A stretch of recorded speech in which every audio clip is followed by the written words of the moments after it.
40% of the terrestrial landscape is urban, and 50% of human population lives in those areas.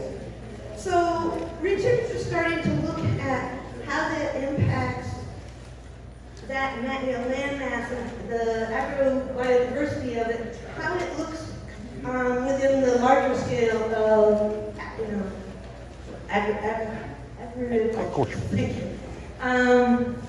So also, Master Burners had a continuing education yesterday with a woman, Dr. Stacy Silpato. She has a website called Urban Garden Ecology. And she has been looking at, as I said, researchers are starting to look at urban gardens and their biodiversity. And like I said, how that impacts the larger agriculture. Okay. Okay, and I want to remind you that the California legislature advises that non-commercial seed sharing activity, like we are doing today, and this new library contributes significant value to the health and communities and to the resilience of our food system. Yep. Sorry. Okay, just a minute. So, what is a home garden? Well, researchers will tell you that home gardens are microenvironments within a larger farming system that contains high levels of species diversity and may contain crop species or varieties of species different from that found in the surrounding ecosystems. Okay. So this says that urban gardeners are very important keepers of biodiversity. So you can see in this research here, they said that urban home gardeners found that,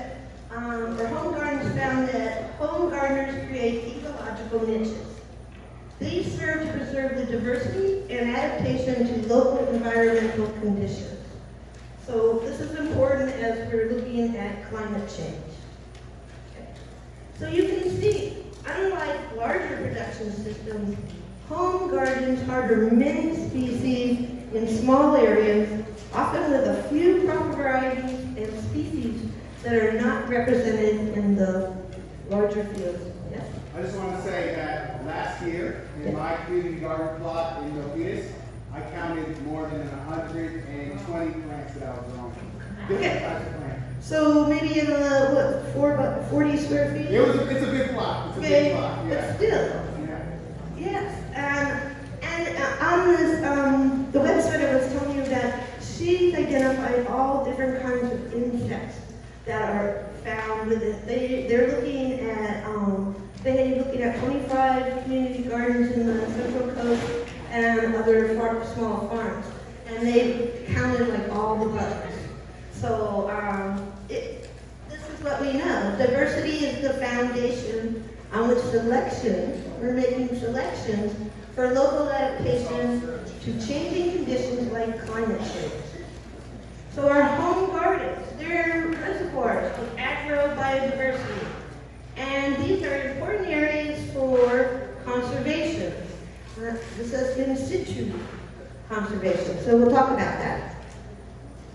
Okay, in situ conservation is saving or preserving in place. So your seeds that are planted, produced in the place where they are being intended to grow. Ex situ is preservation outside that. So they're not kept where they are intended to grow. For example, you know about this global seed vault in Norway. Well, they hold seeds for possible crises, loss of seeds. So, but this is under a stable condition and is not able to respond to climate change or evolutionary forces. Thank you. So the Seed Savers Exchange, which is the leading seed saving organization, does both. They hold seeds for long term in case of extreme loss, and then they also save seeds by preserving them, by growing them and saving them and sharing them. which is what we should be doing, yes. Okay. So in our community, this in situ preservation is done in the seed library. So they are repositories of local genetic diversity that are often adapted to your local conditions, and they can be useful to contribute to community-based strategies for adaptation to climate change. So this is something that we as gardeners can do. We can save our seeds, creating that diversity that will aid us as we go forward in climate change.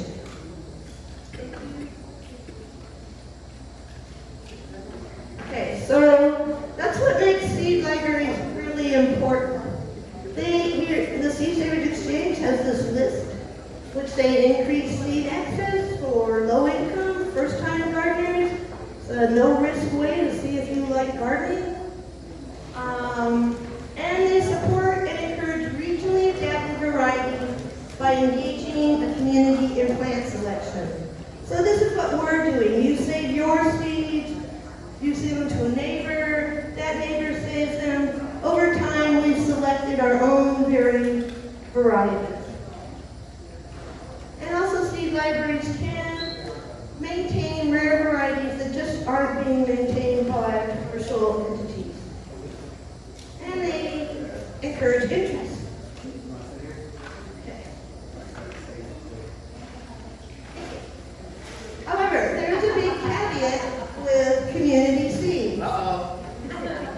There are no guarantees. You don't know if they're going to grow or what they'll even grow into, right? So there's no guarantees, there's no standards. But there are resources for that.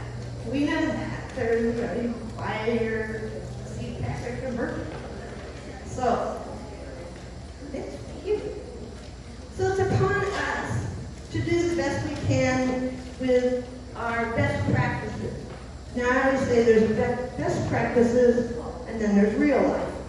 But this is what we want to strive for. I mean, I have to admit, many of my seeds are sitting on my patio. So, which is a very big no-no, right? You want to put them in a cool, dry place. So, number one, we want to save from healthy plants. When we save from healthy plants, we're building in or selecting for disease resistance. So that's one thing. Then we want to save from really as many plants as we can. For example, like when you get your seed packet, or most of us, our gene pool is about what fits in the palm of our hand. It's not a very big gene pool, and for some seeds, it's not really an issue. But many seeds, they'll start to deteriorate if you don't have those populations. And this is what's important about the seed library. Seed library, I have my gene pool, and you have your gene pool, we put them together, and now we're starting to have a real gene pool. Okay.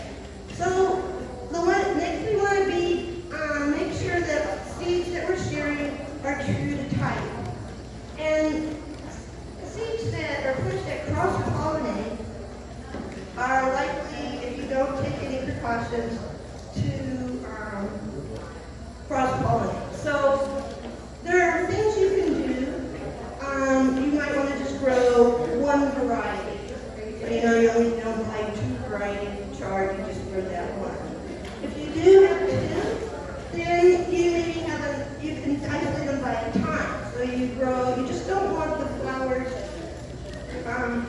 all flowers open at the same time for the different varieties.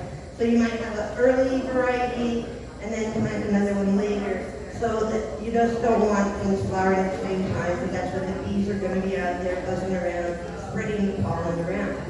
So you can also do it by distance. That can be difficult because some of the plants need great distances. I'll share a few books with you that can be helpful with that. Or you can cover them. You can cover the blossoms in little blossom bags, or you can just cover your whole crop with some fine gauze type material. Okay. So also when we share, we want to make sure that our seeds are dry. That our seeds aren't going to mold and they aren't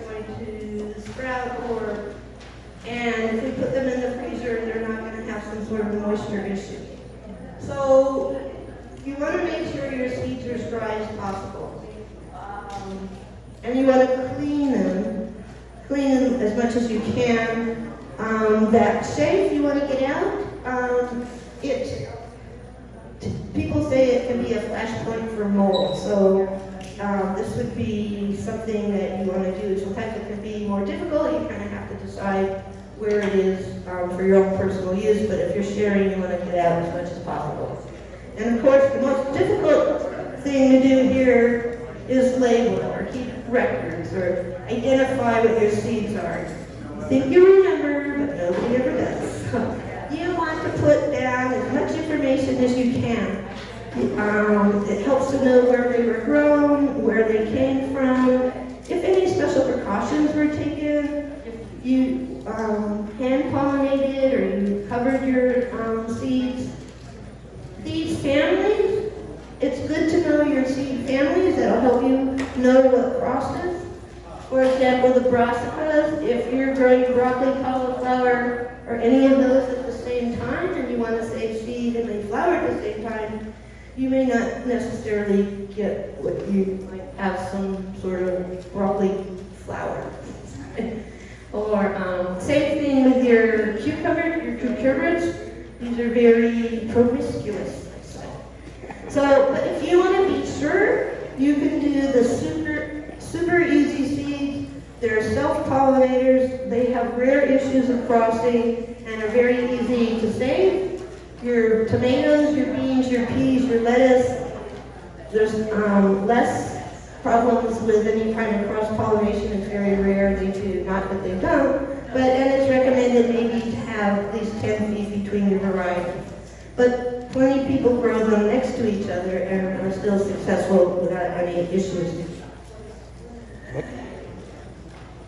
And share the abundance. So when you get your seed, it said one lettuce seed can produce 30,000 lettuce seeds. So this is the economy of abundance. So then you take it to your seed library, you share it with your friends. Next. But I want to tell you about what we're doing here. We have this One Seed, One Community. I have some seeds back there. This is a community grow. If you sign up and you give me your email, I'll send you a monthly email about how to grow it, what's going on. This is also many other communities are doing this. All of California, a number of seed libraries are doing this, and now Slow Food's going to take it to their Plant to Seed program. If you have a community garden or a school garden, they will have packets, free packets for school gardens. You can also purchase their packets. It's called Plant to Seed at the Slow Food USA. Okay. So the reason we started One Seed, One Community is seed libraries give away a lot of seeds, and though we ask for people to save in return, that's not very much. Daniel Soleri, a researcher in Santa Barbara, did a study and found that less than 7% is returned of seed that's lent out. So it's not going to be a very sustainable cycle if we're looking to build a seed stock that's adapted and diverse to our local environment. So to that end, I encourage people to save a road for diversity. One Seed, One Community is saving the Cherokee Trail of Tears bean, and we're also saving the Jacobs Cattle bean. The Cherokee Trail of Tears bean is a multi-purpose black pole bean. The Jacobs Cattle bean is a bush multi-purpose bean as well. So our first year we actually saved 25 pounds of a local bean, the Petaluma Gold Rush. We haven't actually got as much these last times, but it's always the future. Thank you. So this is the Cherokee Trail of Tears. It is known by the Cherokee had in 1838 to 1839 forced from their homeland in North Carolina to go to Oklahoma. Many people were lost, but they carried these seeds with them. Next.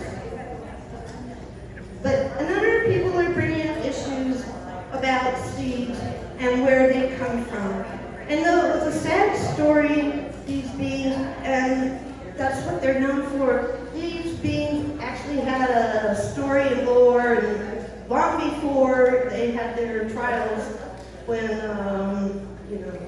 the Europeans came. So we like to start to look at seeds, their origin, and be accountable to that. So we're starting to call this being what the Cherokee call the Gunai Gai Tuya. Tuya. We'll learn. So, next. And then there's Jacob's cattle being. It was close to a Native American tribe in Maine. There's like many stories. They're hard to follow. There may be beings have different stories. This one it's by the Native Americans in the 1600s in Maine. But these stories are sort of hard to follow. Other people have other stories. This being was supposed to look like Jersey cows.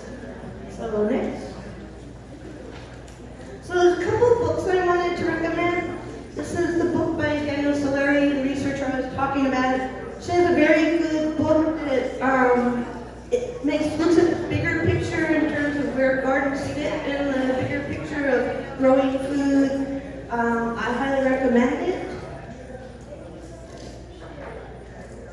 And the Seed Savers Exchange with the Organic Seed Alliance, they have their own seed saving books, so very good in terms of learning more about how to save seeds in different families.